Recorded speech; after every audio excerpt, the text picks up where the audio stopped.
Assalamualaikum warahmatullahi wabarakatuh. Perkenalkan, nama saya Sani Putri Lestari dari kelas 12 BDPA. Di sini saya akan membahas materi tentang rahmat Islam bagi Nusantara. Untuk materi yang akan saya bahas meliputi 1. Menganalisis sejarah perkembangan Islam di Indonesia. 2. Strategi dakwah Islam di Nusantara. 3. Perkembangan dakwah di Nusantara. 4. Kerajaan-kerajaan Islam. 5. Gerakan perkembangan Islam di Nusantara. 6. Nilai keteladanan tokoh sejarah perkembangan Islam. 7. Kerajaan-kerajaan menunjung tinggi kerukunan dalam kehidupan sehari-hari. Yang pertama yaitu menganalisis sejarah perkembangan Islam di Nusantara. Yang pertama, menurut teori Gujarat, Islam datang dari Gujarat, India melalui para pedagang India sekitar abad ke-13 Masehi. Kedua, teori Mekah, Islam dipercaya tiba di wilayah Indonesia langsung dari Timur Tengah pada abad ke-7 Masehi. Yang ketiga, teori Persia, Islam tiba di Indonesia melalui para pedagang pada abad ke-13 Masehi. Baik teori Gujarat maupun Persia, keduanya sama-sama menetapkan bahwa Islam masuk pada abad ke-13.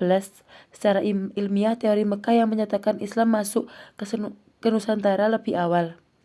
Bukti-bukti teori Mekah telah dianggap memadai dan ilmiah, maka teori lain yang menyatakan kedatangan Islam sekitar abad ke-13 tidak perlu lagi dibuktikan. Untuk materi yang kedua adalah strategi dakwah Islam di Nusantara.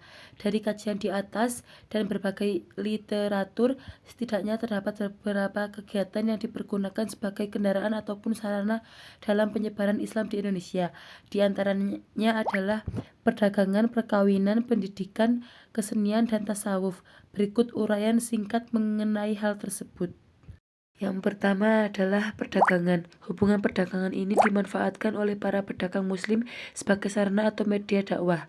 Sebab dalam Islam setiap muslim memiliki kewajiban untuk menyebarkan ajaran Islam kepada siapa saja dengan tanpa paksaan. Dengan keterlibatan mereka semakin jauh dalam aktivitas perdagangan, banyak di antara mereka yang memeluk Islam. Karena pada saat itu jalur-jalur strategis perdagangan internasional hampir sebagian besar dikuasai oleh pedagang muslim. Yang kedua adalah perkawinan. Jalur perkawinan ini lebih menguntungkan lagi apabila terjadi antara saudagar muslim dengan anak bangsawan atau anak raja atau anak adipati. Karena raja, adipati atau bangsawan itu memiliki posisi penting di dalam masyarakatnya, sehingga mempercepat proses islamisasi. Beberapa contoh yang dapat dikemukakan di sini adalah perkawinan antara Raden Rahmat atau Sunan Ngambal dengan Nyai Manila. Yang ketiga adalah pendidikan. Proses islamisasi di Indonesia juga dilakukan melalui media pendidikan. Para ulama banyak yang mendirikan lembaga pendidikan Islam berupa memberikan pengajaran ilmu keislaman melalui berbagai pendekatan sampai pesantren.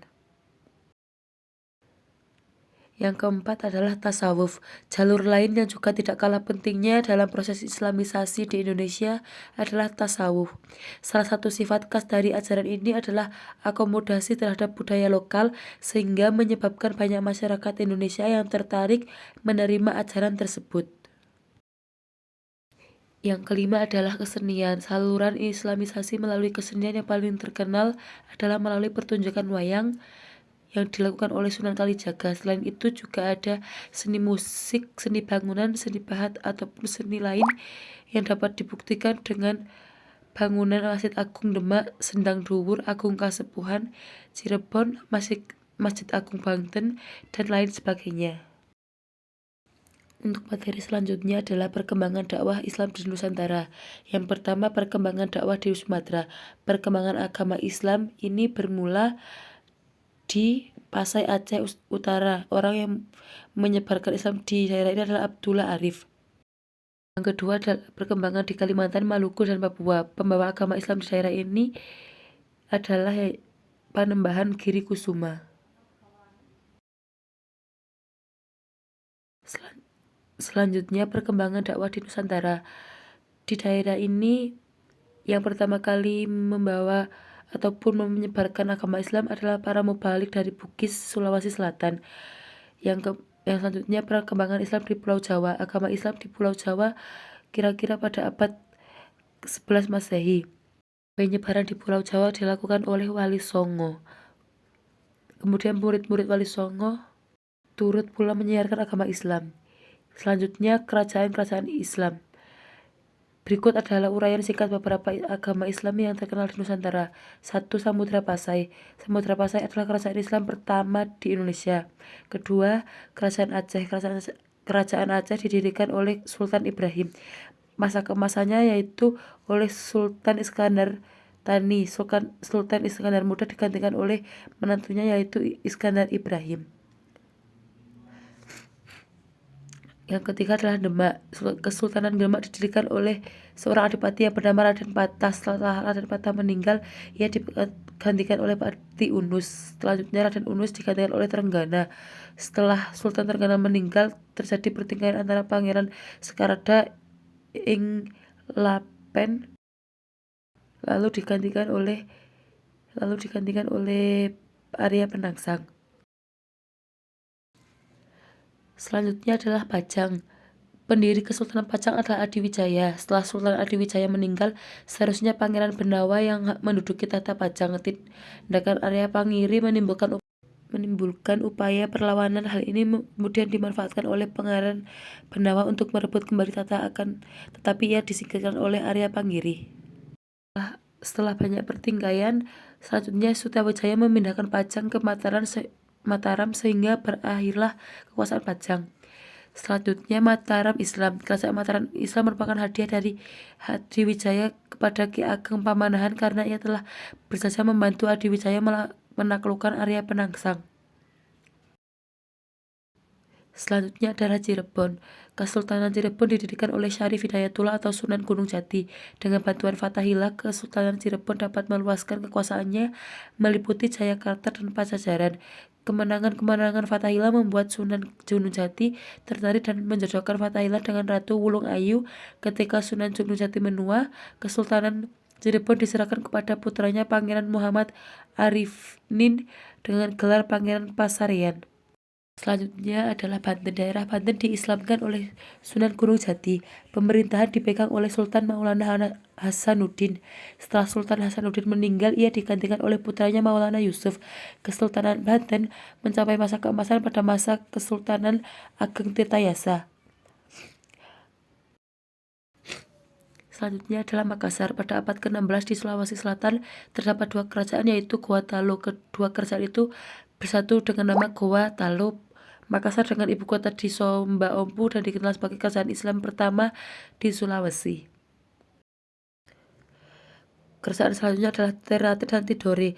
Kerajaan Ternate berdiri kira-kira abad ke-13. Ternate mencapai puncak kejayaan pada masa Sultan Ba'abullah, sedangkan raja yang terkenal dari Tidore adalah Sultan Nuku. Muncullah Sultan Khairun yang sekarang menjadi nama universitas di Ternate. Untuk materi selanjutnya adalah gerakan pembaruan Islam di Nusantara. Yang pertama, Nahdlatul Ulama atau NU. NU didirikan pada 16 Rajab 13 Hijriah. Organisasi ini dipimpin oleh Kiai Haji Hashim Asy'ari. Yang kedua, Muhammadiyah. Organisasi ini didirikan di Yogyakarta pada tanggal 18 November 1912 oleh Kiai Haji Ahmad Dahlan. Materi selanjutnya adalah nilai-nilai keteladanan tokoh sejarah perkembangan Islam. Maulana Malik Ibrahim, nama lain Maulana Maghribi Barat, disebut Maghribi karena asalnya dari Persia. Sultan Ampel atau Ngampel. Melalui perannya beliau dilahirkan generasi Islam yang tangguh, salah satunya Raden Patah. Selanjutnya Sunan Giri, nama aslinya Raden Paku. Beliau adalah murid Sunan Ampel. Selanjutnya adalah Sunan Bonang. Nama kecilnya Makdum Ibrahim Putra Rahmat. Yang kelima adalah Sunan Derajat.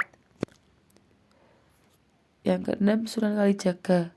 Yang ketujuh Sunan Gunung Jati yang disebut pula Syarif Hidayatullah. Kedudukannya di Gunung Jati, Cirebon, Jawa Barat. Yang kedelapan Sunan Kudus. Yang kesembilan adalah Sunan Muria yang berkedudukan di Gunung Muria dekat. Untuk materi yang terakhir adalah menjunjung tinggi kerukunan dalam kehidupan sehari-hari. Satu, menghargai jasa-jasa para pahlawan muslim yang telah mengorbankan segalanya demi tersebarnya syiar Islam. Untuk mendapatkan informasi terkini dan valid mengenai sejarah Islam. Yang ketiga adalah meneladani sikap dan perilaku para tokoh teladan pada masa permulaan masuknya Islam. Yang keempat adalah menjadikan semua aktivitas dalam hidup, pernikahan, perdagangan, kesenian, dan lain-lain sebagai sarana syiar Islam dan dakwah. Sekian pemaparan materi dari saya. Wassalamualaikum warahmatullahi wabarakatuh.